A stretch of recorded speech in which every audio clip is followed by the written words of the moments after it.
दादरी की ये समाजवादी समानता भाईचारा रैली,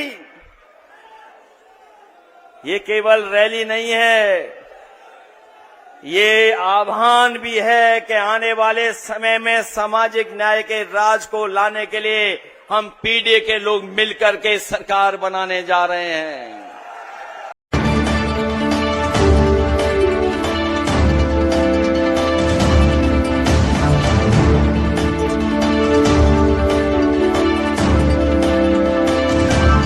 अखिलेश यादव, अखिलेश यादव, जिंदाबाद जिंदाबाद। अखिलेश।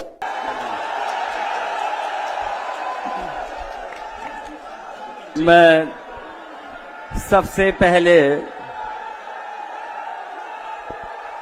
रैली में उपस्थित अपने आदरणीय बुजुर्ग, बड़ी संख्या में हमारे नौजवान साथी, माताएं, बहनें, पत्रकार साथियों, मैं आप सबका बहुत बहुत धन्यवाद और आभार प्रकट करना चाहता हूं। मैं देख रहा हूं जहां पंडाल पूरा भरा दिखाई दे रहा है और पंडाल की बनावट भी ऐसी है जो रंग अंदर छन करके आ रहा है।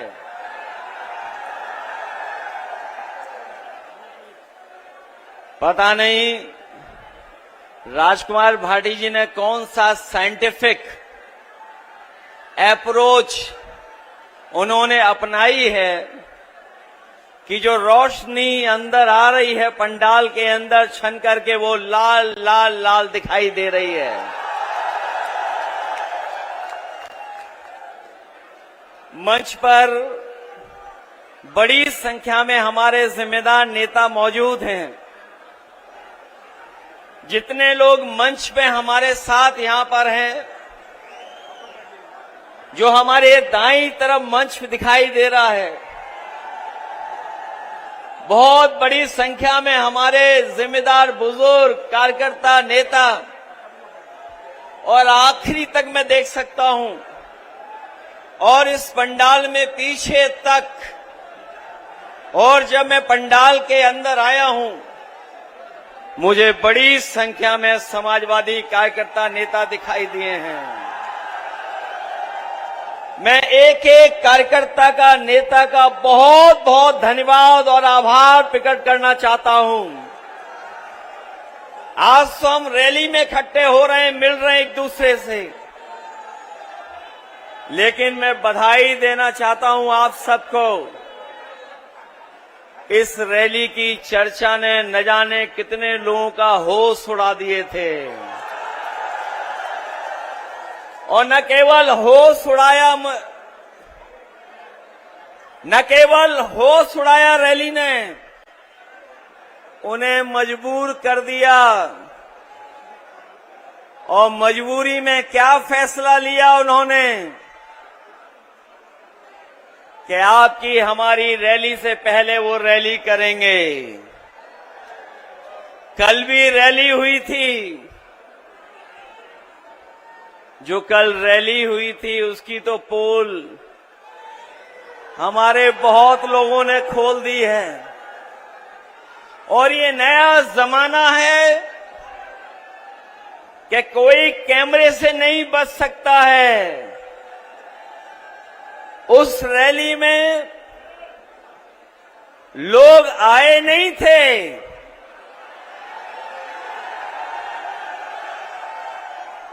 लोगों को लाया गया था। और जो पार्टी अपने आप को दुनिया में सबसे बड़ी पार्टी बोलती है, उस पार्टी के नेताओं को अपने सरकारी कर्मचारियों का सहारा लेना पड़ा। न केवल सहारा लेना पड़ा, बल्कि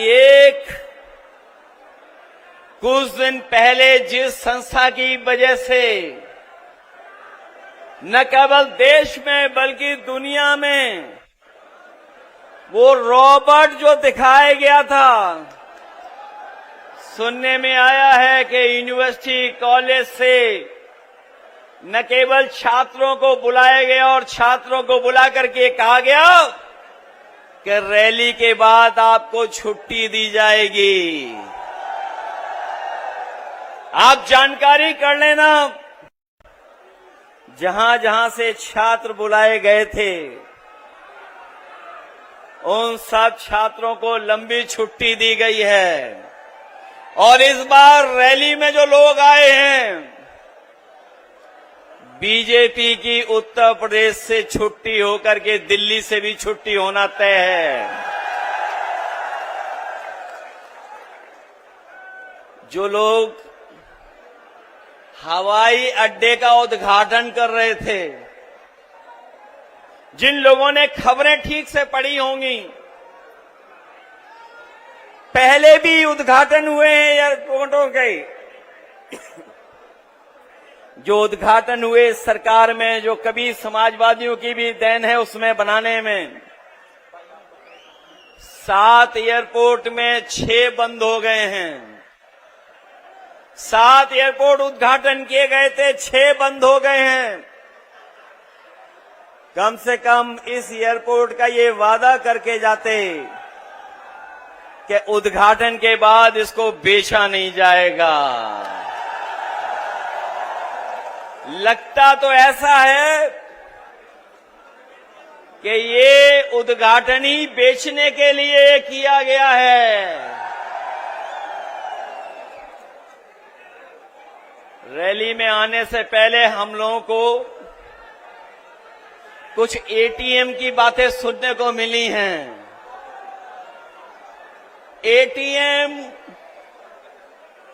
एटीएम की बातें सुनने को मिली हैं।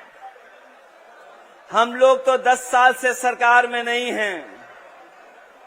कम से कम अपने छोटी वाली एटीएम का हिसाब किताब तो कर लेते कि 10 साल में एटीएम का कितना हिसाब किताब बना होगा। और मैं ये अपने पत्रकार साथियों को एक क्विज, एक एटीएम का क्या फुल फॉर्म हो सकता है, वो छोड़ करके जा रहा हूं। इस एटीएम ने न केवल देश बल्कि दुनिया को, न केवल देश बल्कि एटीएम ने दुनिया को परेशान किया होगा। जो लोग ए के बारे में समझते होंगे वो टीवी जान जाएंगे, वो एम भी समझ लेंगे। सुना है कि ए पर बहुत मेहरबान रहते हैं कुछ लोग, इसीलिए एटीएम याद आ रही है उनको। मैं इस रैली में जब आया हूं तो मुझे सबसे पहले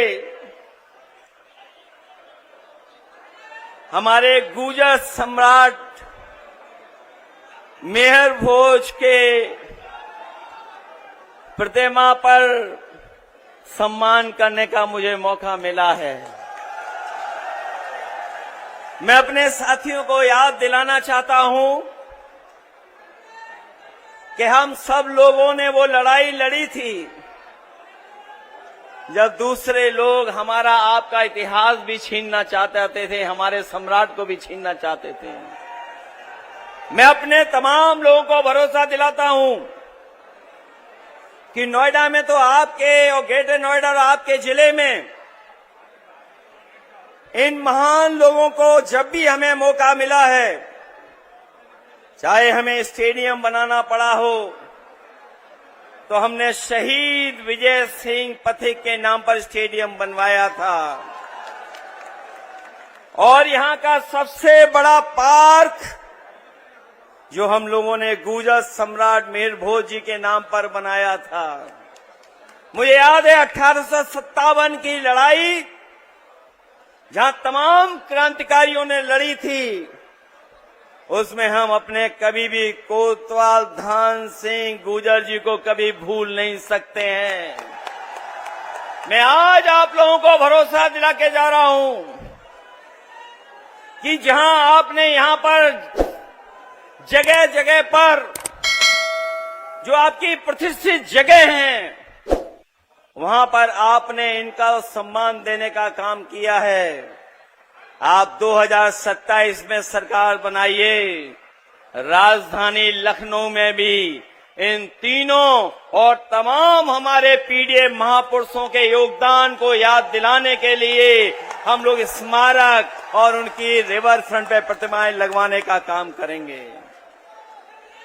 हालांकि कल जब रैली में लोग आए थे, उन्होंने बहुत सारी बातों पे चर्चा कर दी, लेकिन वो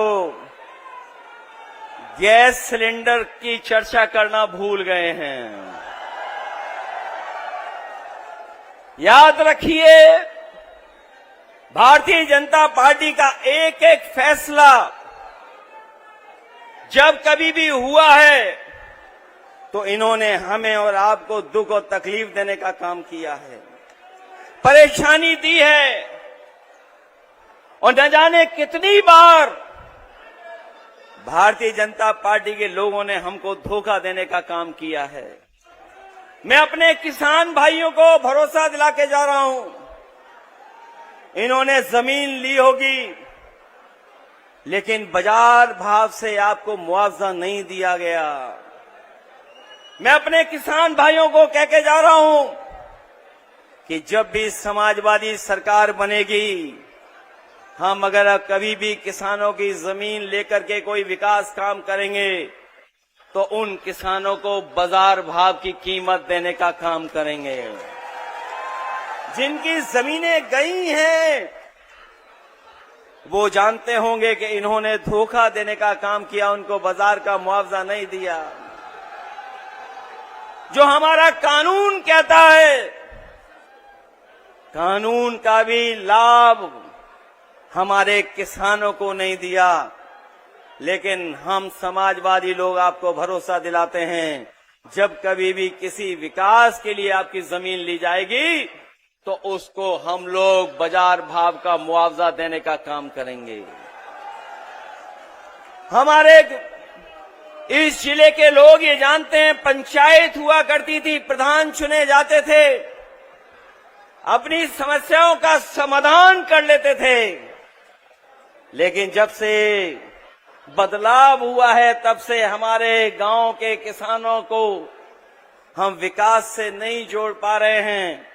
हम अपने तमाम ग्रामवासियों को भरोसा दिला के जा रहे हैं, पंचायत व्यवस्था या उनका गांव एक अर्बन यूनिट मान करके अगर हमें उन्हें अधिकार देना पड़ेगा तो हम समाजवादी लोग आपको अधिकार देने का काम करेंगे।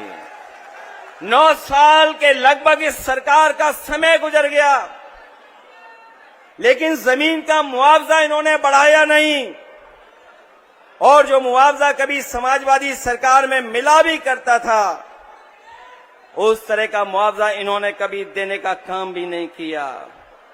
न इन्होंने 64% मुआवजा दिया है, न जो समाजवादी सरकार में 4% प्लॉट देने का फैसला लिया था वो हमारे किसानों को भी अभी तक इस 9 साल में सरकार ने नहीं दिया है।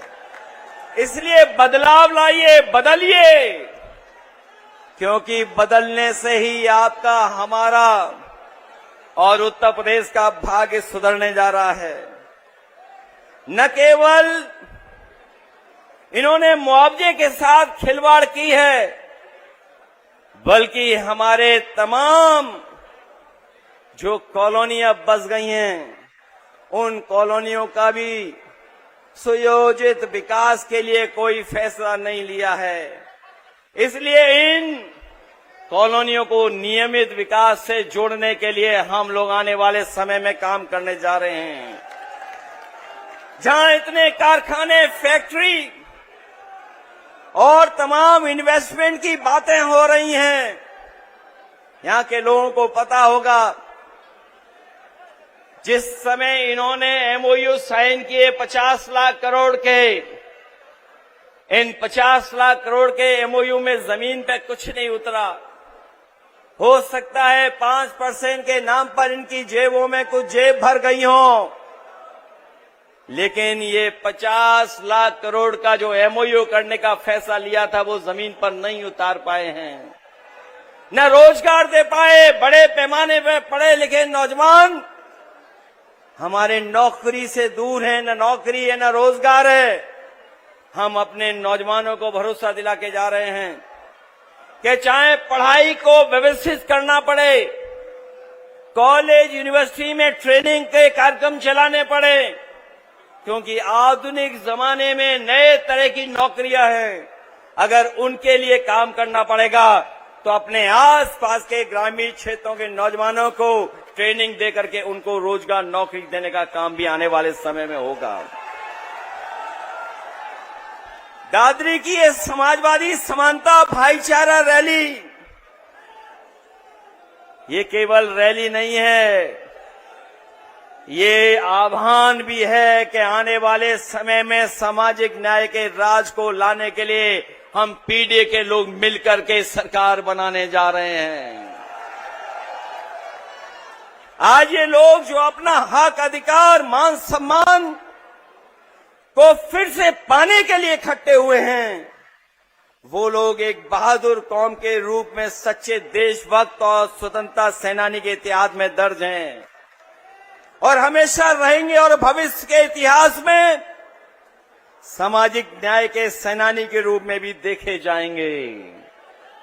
क्योंकि ये जो रास्ता हम लोग तय करने जा रहे हैं, ये बाबा साहब भीमराव अंबेडकर जी के संविधान के तहत जो हमें अधिकार है, जो हमें सम्मान मिलना चाहिए, वो अधिकार और सम्मान के रास्ते पर ये पीडीए सरकार सामाजिक न्याय के राज की स्थापना के लिए हम लोग आगे बढ़ने का काम करेंगे। एक बात तो हम लोग जानते हैं, यहाँ के लोगों ने और यहाँ के लोगों के पूर्वजों ने कभी किसी से समझौता नहीं किया। अगर कभी अपने मान सम्मान की बात आई होगी तो अपना सब कुछ लुटा दिया होगा, त्याग कर दिया होगा, लेकिन अपने मान सम्मान से समझौता उन्होंने कभी नहीं होने दिया। चाहे हमारा इतिहास उठा करके देख लें, एक लंबा इतिहास है, संघर्ष का एक लंबा इतिहास है, देश को एकजुट बनाने का। इसलिए याद रहे, ये स्वाभिमान की धरती है जिसकी हुंकार से पृथ्वी हिलती है। जो लोग कल कुछ बोल के गए हैं वो जानते हैं, इस धरती की हुंकार से इनकी सत्ता बचने वाली नहीं है। लोग कहते हैं कि नोएडा में हम लोग नहीं आते हैं, लोग कहते हैं कि अंधविश्वास था इस बात को लेकर के, लेकिन हम उनको बता देना चाहते हैं कि दोनों लोग मिलकर के भी अपने कार्यकर्ताओं के घर पर इतनी चाय नहीं पी होगी जितना हमने अकेले अपने कार्यकर्ताओं के घर पर जाकर के चाय पी करके उनको सम्मान देने का काम किया है। और इस नोएडा के विकास के लिए समाजवादियों का योगदान कोई भूल नहीं सकता है। वो लोग वो भी भूल गए कि जिस मेट्रो में बैठ करके उन्होंने उद्घाटन किया था, दिल्ली से नोएडा जोड़ने वाली मेट्रो, अगर किसी ने बनाई थी दिल्ली से जोड़ने वाली मेट्रो नोएडा से, तो वो समाजवादी सरकार थी। न केवल नोएडा दिल्ली जोड़ा था, बल्कि ग्रेटर नोएडा को भी जोड़ने का काम हम समाजवादियों ने करने का काम किया था। विकास के तमाम फैसले हमारी सरकार में हुए हैं। जो लोग ये दावा कर रहे हैं फ्रेट कॉरिडोर बन जाने से ईस्ट वेस्ट एक जगह जुड़ गई है। अगर ईस्ट वेस्ट फ्रेट कॉरिडोर को और डीएमआईसी के गठन को और नोएडा, ग्रेटर नोएडा और आसपास के जिलों के विकास को आगे बढ़ाने का अगर किसी ने काम किया था तो वो समाजवादी लोग थे, समाजवादी सरकार थी। एक बात तो हम और आप सब जानते ही हैं कि धरती पे सबसे ज्यादा झूठ बोलने वाली अगर कोई पार्टी है तो उसका नाम नहीं लेना है, आप सब जानते हो।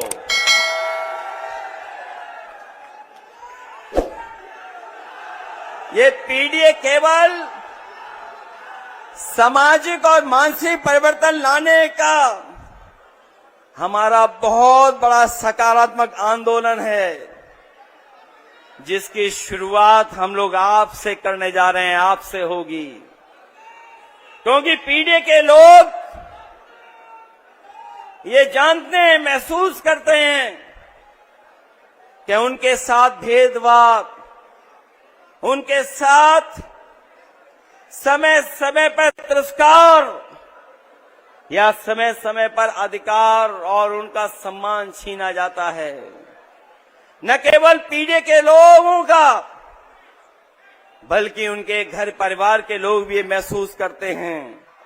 और मैं तो कहता हूं कि शांत मन से सोचें और याद करें कि पीडीए समाज का होने के नाते आपको और आपके परिवार के बड़े बुजुर्गों को, बेटी बेटी को, बहू दामाद और बच्चों को कब और कहां कितना अपमानित और पीड़ित किया गया। कभी लोगों के बीच, कभी सड़क पर, कभी गांव में, कभी पंचायत में, कभी स्कूल में, कभी काम पर, कभी फैक्ट्री कारखाने में, कभी कार्यालय में, और न जाने कहां कहां हमें उत्पीड़न, उपेक्षा और तिरस्कार झेलना पड़ा है। हमारी योग्यता और प्रतिभा पर कैसे कैसे कटाक्ष हुए हैं और हम किस तरह अहंकारी लोगों की छीटाकसी का शिकार होना पड़ा है। ये अहंकारी लोग पीडीए के लोगों को समय समय पर अपमानित करते हैं। अब सिर्फ न्याय के राज की थोती बात से काम नहीं चलने वाला, हमें सामाजिक न्याय का राज लाना होगा। इसके लिए साल लगे या सदी, हम पीछे नहीं हटेंगे, हम आगे बढ़ेंगे और इस पीडीए की ताकत को कोई रोकने वाला नहीं है। ये बदलाव सिर्फ बात से नहीं आएगा, मिल बैठ करके खुद समझाने और अच्छे लोगों को समझाने से आएगा। दरअसल हमेशा से समाज में दो ही भेद रहे हैं। एक तरफ उत्पीड़न और उपेक्षा करने वाले लोग होते हैं, एक तरफ वो अहंकारी लोग हैं जो उत्पीड़न और उपेक्षा करते हैं, और दूसरी तरफ उत्पीड़ित और उपेक्षित लोग होते हैं। सच तो यह है कि लोगों पर अत्याचार या जुल्म किसी जात धर्म देखकर नहीं होता, जुल्म सदैव निर्बल और निर्धन पर होता है, और ऐसे कमजोर व गरीब लोग हर जात धर्म में होते हैं। इसलिए हमने पीड़ित, दुखी, अपमानित लोगों को एक साथ लाने के लिए पीडीए की शुरुआत की है, और पीडीए के लोगों ने मिलकर के अभी कुछ दिन पहले ही भारतीय जनता पार्टी का मुकाबला कर करके उन्हें पीछे धकेलने का काम किया है। हम कहते हैं कि जो पीड़ित है वो पीडीए है, और पीड़ा ही, हमारी पीड़ा ही वो धागा है जो हम सब पीड़ितों को एक सूत्र करता है, एक साथ जोड़ता है। पीडीए एक प्रोग्रेसिव है, पॉजिटिव और आगे बढ़ने का सामाजिक आंदोलन भी है। जिसने अपमान के, अत्याचार की, अन्याय की, उत्पीड़न की, उपेक्षा की, भेदभाव की पीड़ा नहीं झेली है, वो कभी भी हमारे दुख को नहीं समझ सकते हैं। वो हमदर्दी तो दिखा सकते हैं, लेकिन वो लोग हमारा वो दर्द महसूस कर सकते हैं जो हमारे घर को गंगा जल से धुलवाने पर हमको हुआ था, या मंदिर जाने पर, मंदिर धुलवाने पर हमने महसूस किया था। हम ऐसे नकारात्मक लोगों को मिटाना नहीं चाहते हैं, बस समझाना चाहते हैं कि अब दौर बदल गया है, पीडीएस समाज एकजुट हो गया है। अभी भी मौका है ऐसे पीडीएस समाज विरोधी लोग अपनी भेदभाव वाली नकारात्मक राजनीति धोखेबाज वाली चालबाजी छोड़ दें, नहीं तो उनका भविष्य नहीं है। और आज उनके झंडे उतर गए हैं, कल वो तो सत्ता के सिंहासन से भी उतार दिए जाएंगे।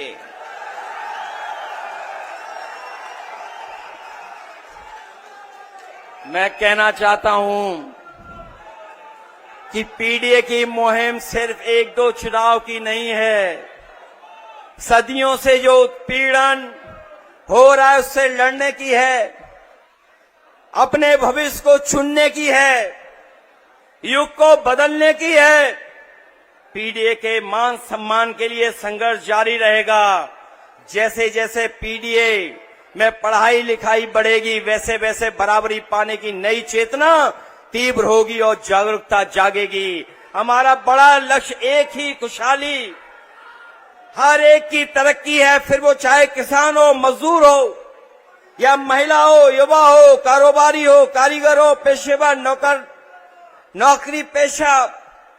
हम चाहते हैं सब जुड़ें और सब हम लोग मिलकर के आगे बढ़ें, लेकिन हर एक की खुशहाली, हर एक की तरक्की का ये बड़ा मकसद तभी पूरा हो सकता है जब सिर्फ दिखावे के लिए नहीं, सच दिलों में सौहार्द हो, भाईचारा हो, अमन चैन हो। और ये सब तय ही हो सकता है जब लोग ये सोचें कि उनके साथ कोई नाइंसाफी, कोई अन्याय नहीं हो रहा है, तभी आपसी विश्वास जागेगा।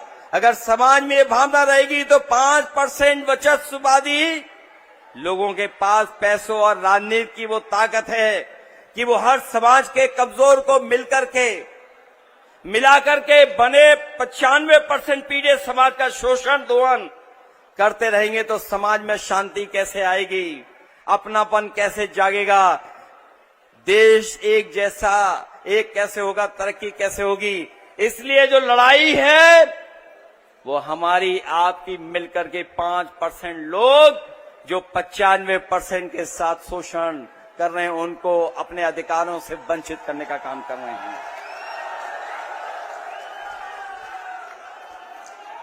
कुछ लोगों को ये लगता है कि ये संभव नहीं है, इसलिए वो मानते कि 5% लोगों के पिछलग्गू बनकर रहने में ही भलाई है। जो 5000 साल से परंपरागत रूप से ताकतवर रहे हैं वो स्वार्थी और खुदगर्ज लोग हैं, जिन्होंने बाबा साहेब भीमराव अम्बेडकर जी के संविधान पर भरोसा नहीं है। शोषणकारियों के खिलाफ बाबा साहेब हमें कागज का ऐसा दस्तावेज देकर गए हैं जो लोहे की तलवार से ज्यादा मजबूत है।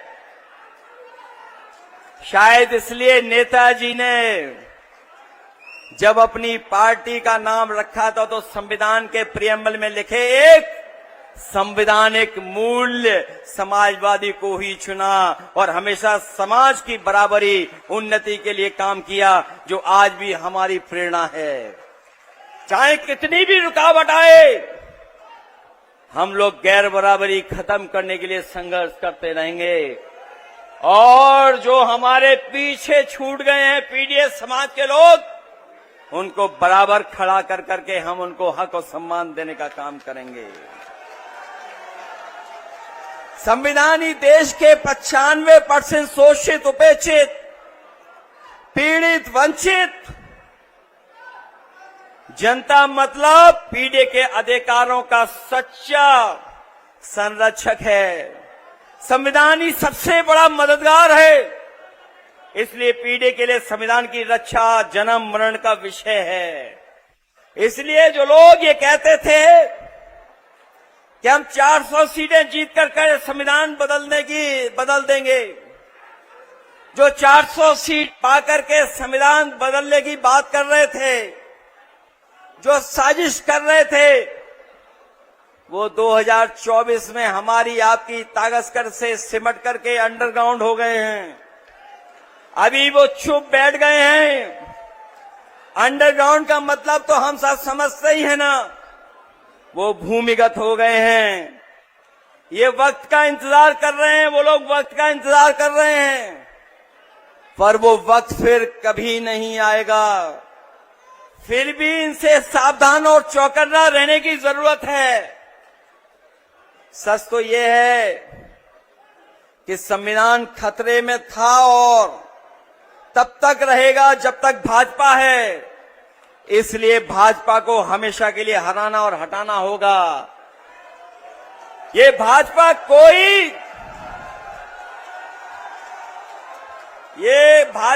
कोई दल नहीं है। ये दरारवादी, भेदकारी, नकारात्मक विचारधारा वालों का गिरोह है। और ये मैंने एक मौके पर नहीं कहा है, कई मौकों पर कहा है कि भारतीय जनता पार्टी कोई राजनीतिक दल नहीं है। ये नकारात्मक, दरारवादी, भेदकारी गिरोह है। विभाजनकारी विचारधारा हमेशा के लिए खत्म होनी चाहिए।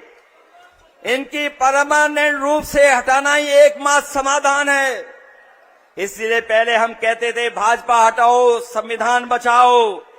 आज कह रहे हैं कि नकारात्मक विचारधारा मिटाओ, संविधान बचाओ। और जब तक नकारात्मक विचारधारा नहीं हटेगी, तब तक हम लोग कामयाब नहीं होंगे। भाजपा अब तक बेईमानी से सरकार बनाती रही है। आपने देखा है बाई इलेक्शन में कि किस तरीके से इन्होंने बेईमानी कर करके हम लोगों को हराने का काम किया है। लेकिन हम जानते हैं इस बार जब पूरे प्रदेश का चुनाव होगा तो ये भारतीय जनता पार्टी की 420 403 विधानसभा में चलने वाली है। क्योंकि जो लोग अधिकारी जिनके माध्यम से ये शोषण और हमें और आपका चुनाव लूटते थे, वो भी आज निराश हो गए हैं।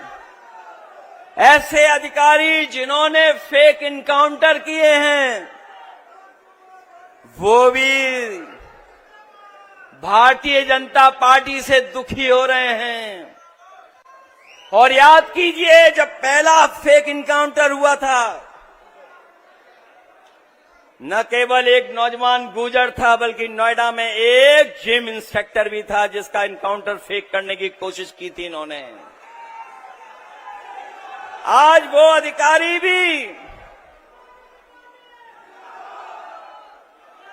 वो अधिकारी भी दुखी हैं, क्योंकि वो जानते हैं जब कभी भी उन्हें अदालत में जाना पड़ेगा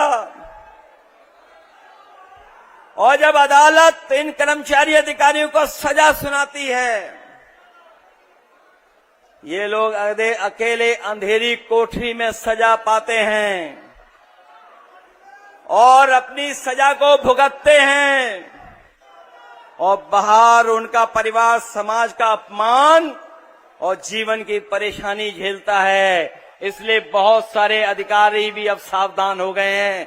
भारतीय जनता पार्टी के सहारे पे वो काम करने नहीं जा रहे हैं।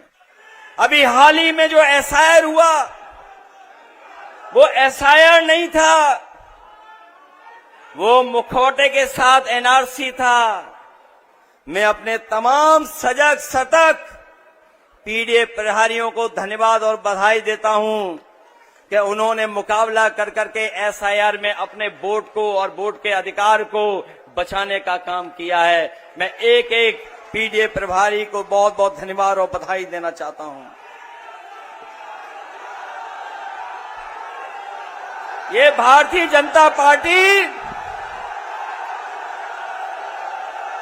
ये भारतीय जनता पार्टी ये दल नहीं है। भारतीय जनता पार्टी दल नहीं है, ये ड्राई क्लीन की दुकान है। भारतीय जनता पार्टी दल नहीं है, ये ड्राई क्लीन की दुकान है। जितने भी भ्रष्टाचारी हैं वहीं जाकर के इकट्ठा हो रहे हैं, लूट भ्रष्टाचार कर करके भारतीय जनता पार्टी उन्हें शामिल करने जा रही है। और भारतीय जनता पार्टी महाझूठ का भंडार है। इनके हर वादे और दावे झूठे हैं। ये जुमलाबाजी लोग, इनकी हर बात उल्टी होती है।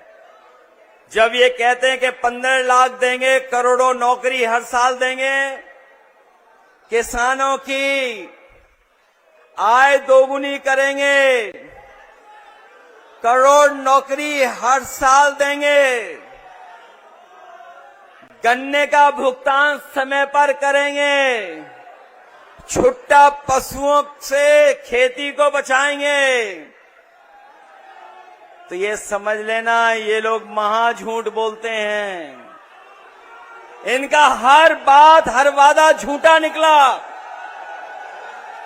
कोई वादा ये जमीन पर नहीं उतार पाए हैं।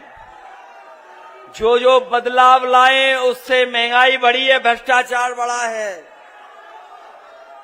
और अब तो उनके लोग भी इंतजार कर रहे हैं कि चुनाव करीब आए तो पाला बदल ले। लेकिन हम लोग कहना चाहते हैं कि पाला बदलने वालों पे भी हम लोग नजर रखने वाले हैं। और नौकरी इनके एजेंडे में कभी नहीं रही। और नौकरी इनके एजेंडे में इसलिए नहीं रही क्योंकि बाबा साहब भीमराव अम्बेडकर जी का संविधान और संविधान के तहत आरक्षण मिलने का इनके एजेंडे में कभी नहीं रहा। इसलिए सरकारी नौकरियां कभी नहीं देते हैं और इसीलिए जानबूझ करके पेपर लीक कराते हैं। पेपर लीक करा करके नौजवानों को निराश कर रहे हैं।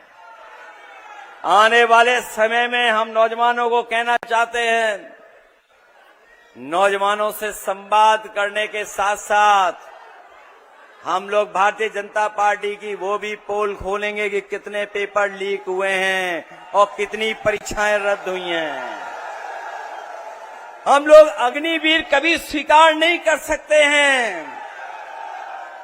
जो लोग कहते हैं कि टेक्नोलॉजी से वार लड़ा जाता है, हवाई जहाज से लड़ाई लड़ी जाती है, महंगे महंगे हवाई जहाज खरीदे हैं, महंगी महंगी बड़ी बड़ी मशीनें खरीद ली, लेकिन हाल फिलहाल की जो लड़ाई हम लोग दुनिया की देख रहे हैं उसमें टेक्नोलॉजी का कितने बड़े पैमाने पर इस्तेमाल हो रहा है।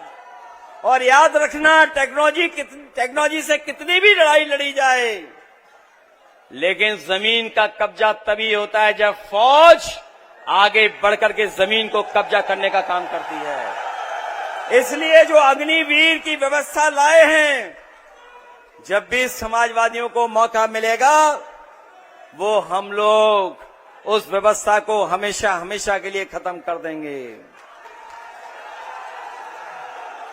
जो विकास की गति हम लोगों ने बढ़ाई थी, आगरा लखनऊ एक्सप्रेसवे और नोएडा से जोड़ने वाला एक्सप्रेस, हमारे नौजवान जानते होंगे। यहीं के नौजवान जब साइकिल चला करके आगे बढ़े थे, यहीं पर नोएडा से जब हम लोगों ने साइकिल यात्रा शुरू की थी 2011 में, हमारे नौजवानों को याद होगा वो हमारी सरकारी साइकिल यात्रा नहीं थी, वो हमारे नौजवानों को हौसला और नौजवानों की बहादुरी थी के हम लोगों ने नोएडा से शुरू कर करके आगरा तक साइकिल यात्रा लेके गए थे। उस समय भी अहंकारी सरकार ने हमें और आपको सड़क पर चढ़ने नहीं दिया था, सड़क पर चढ़ने नहीं दिया था। तभी हम लोगों ने ऐलान किया था कि आज आप चढ़ने नहीं दे रहे हो, कल समाजवादी सरकार बनेगी, हम लोग इसका उद्घाटन करने का काम करेंगे। न केवल उद्घाटन किया हम लोगों ने, बल्कि वही सड़क को हम लोग आगे लेकर के गए, लखनऊ तक पहुंचा दी और लखनऊ के बाद गाजीपुर तक पहुंचा दी। और जब उस सड़क का उद्घाटन हुआ था तो याद कीजिए, देश के सबसे बेहतरीन हवाई जहाज उस सड़क पर उतार करके हम लोगों ने नेताजी के जन्मदिन पर उस सड़क को उद्घाटन किया था, खोलने काम किया था। अब तो जुड़ते जा रहे हैं एक्सप्रेसवे। हमारा सरकारी एक्सप्रेसवे था, इनका जो एक्सप्रेसवे बन रहा है वो एटीएम वाला एक्सप्रेसवे है, ये गठजोड़ वाला एक्सप्रेसवे है, वो सरकार के खजाने का एक्सप्रेसवे है। जो अभी उद्घाटन नहीं हुआ है वो सरकार के खजाने को लुटा करके एक्सप्रेसवे बन रहा है, और जब आप चलोगे तो आपकी जेब से भी काटा जाएगा। न केवल सड़कें दी हम लोगों ने, बल्कि उत्तर प्रदेश में मेट्रो भी बनाने का काम किया हम लोगों ने। एम्बुलेंस दी 102, 108, और पुलिस को चलने के लिए गाड़ियां दी थीं, जो 100 नंबर बदल करके उन्होंने 112 कर दिया। दुनिया का सबसे बेहतरीन पुलिस को रिस्पांस सिस्टम हम लोगों ने दिया, जो आज भी पुलिस उस पर चल करके काम कर रही है।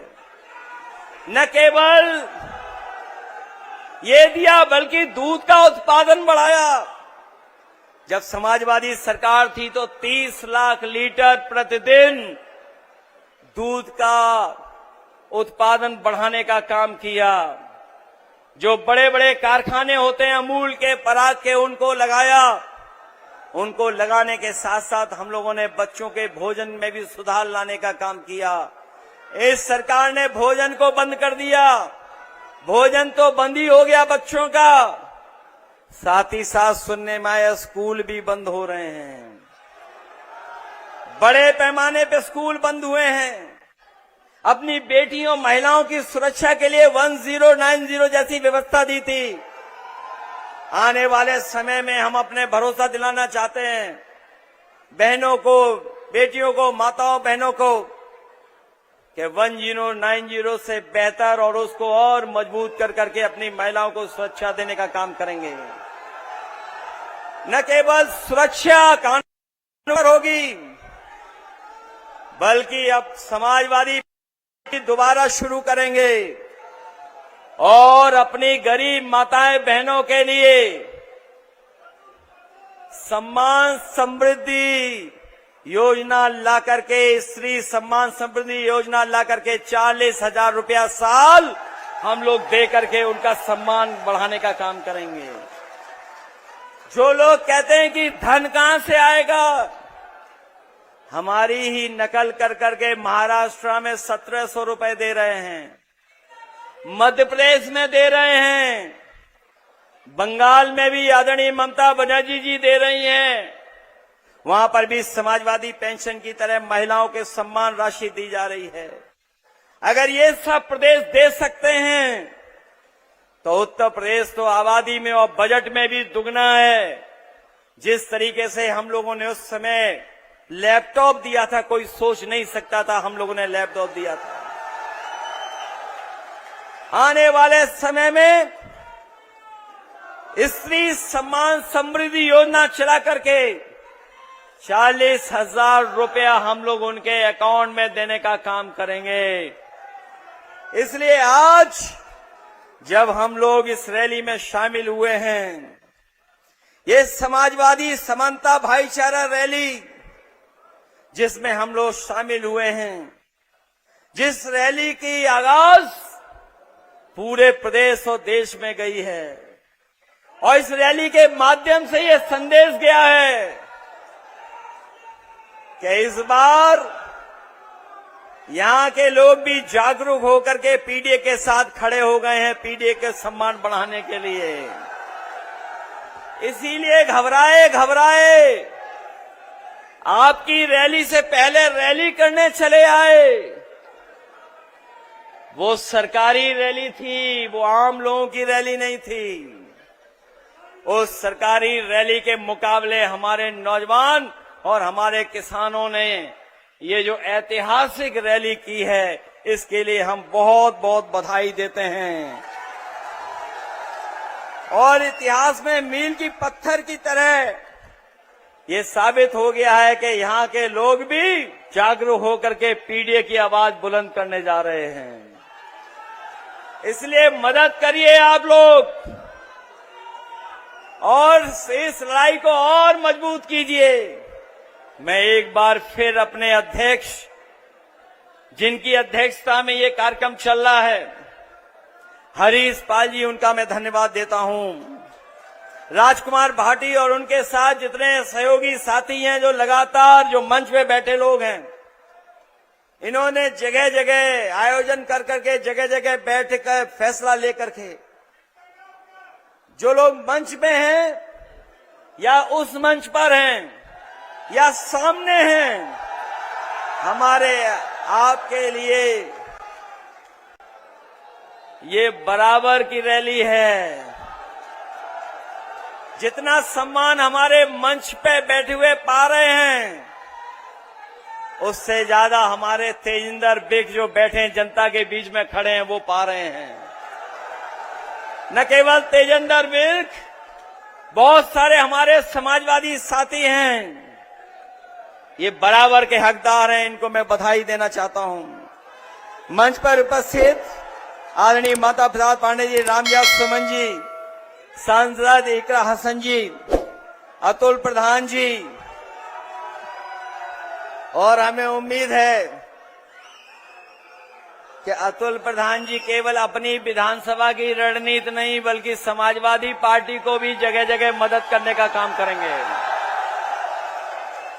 जगबीर गुजर जी हमारे सांसद, उनको जिताने के लिए मैं जनता का बहुत बहुत धन्यवाद देना चाहता हूं कि मुजफ्फरनगर से जनता ने ऐतिहासिक फैसला लेकर के हरिंदर मलिक जी को जिता करके उन्हें लोकसभा में भेजा है। विजयन चौधरी जी ये भी जीत गए होते अगर इनके वोटों की बेईमानी न होती। ये हमारे हारे हुए जरूर हैं,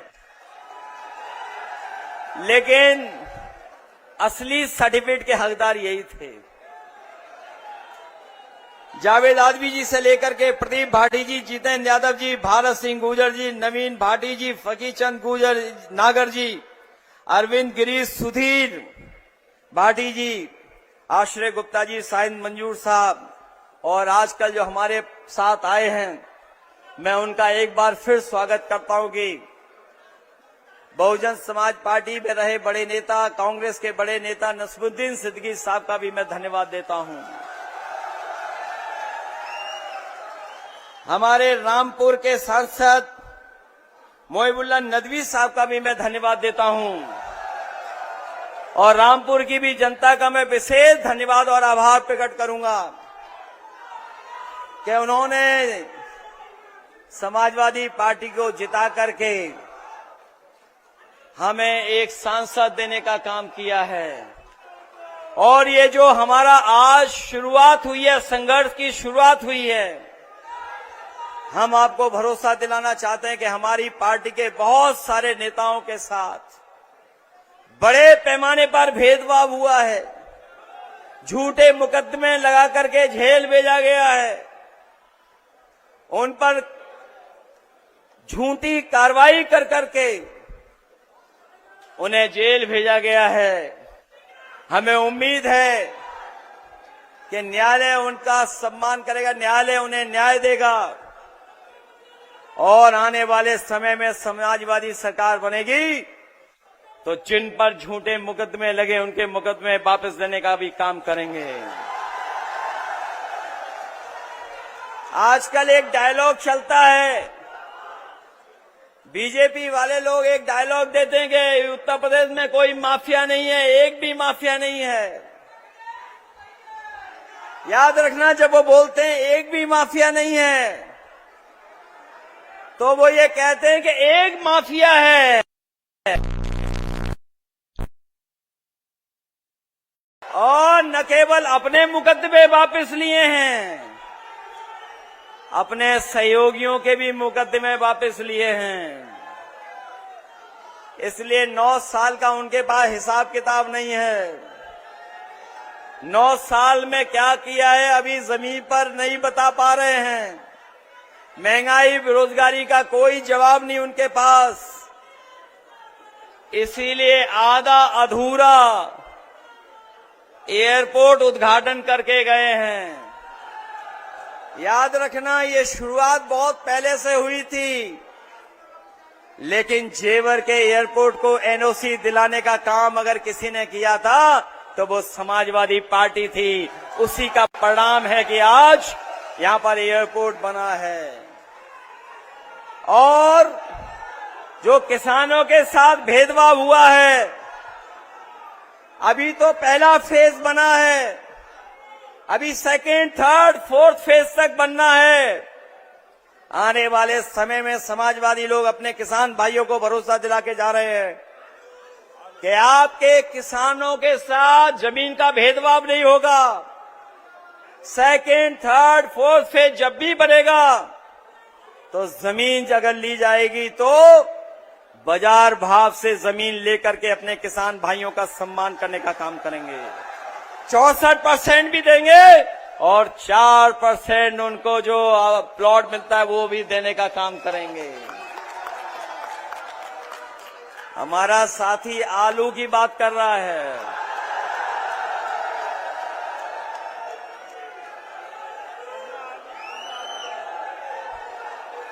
इन्होंने तो वादा किया था कि गन्ने की भुगतान हम 15 दिन में कर देंगे। बताओ किसान भाइयों, कितना भुगतान हो पा रहा है 15 दिन में? छुट्टा जानवरों से राहत दे देंगे और आलू को भी खरीदेंगे। ये समय समय पर वो कानून लाते, काले कानून, जिससे जमीन छीनी जाए, किसानों की जमीन कब्जा कर लें। ऐसा हम लोग होने नहीं देंगे। समाजवादी सरकार बनाओ, हम लोग किसानों का सम्मान कर करके उनको लाभ देने का काम करेंगे। इन्हीं शब्दों के साथ हम सब आपको धन्यवाद देते हैं और उम्मीद करते हैं कि इस पीडीए की लड़ाई और आगे बढ़ा करके हम सब लोग मिलकर के न केवल मान सम्मान बल्कि राजनीति में भी स्थान देने का काम हम लोग करेंगे। बहुत बहुत धन्यवाद और बहुत बहुत आभार प्रकट करता हूं।